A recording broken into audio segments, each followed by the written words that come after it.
বিসমিল্লাহির রহমানির রহিম। আমরা যখন রাস্তায় বের হই, এই জিনিসটা আমাদের সবারই, ছোট বড় সব বয়সী পছন্দ। তাই আজকে বাসায় বানাতে সব কিছু আয়োজন করলাম ছোটোখাটো ঘরে। তো এইসব উপকরণ তো আমাদের বাসায় নিত্যই থাকে।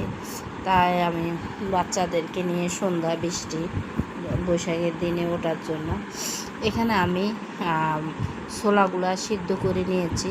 সিদ্ধ করার টাইমে আমি এখানে লবণ দিয়ে দিয়েছি, সাদা লবণ। এখানে আমি সরষা, পেঁয়াজ কুচি, সবুজ এবং লাল কাঁচামরিচ, টমেটো আর চানাচুর, আমি লেবু এর সাথে অ্যাড করেছি, বিট লবণ, একটু সরিষার তেল।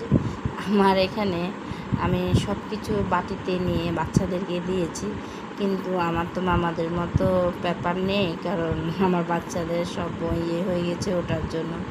এখন বছরের মাঝখান বইগুলো তো চেরা যাবে না। তাই খুবই মজাদার স্বাস্থ্যসম্মত বাসায় তৈরি চানাচুর মাখা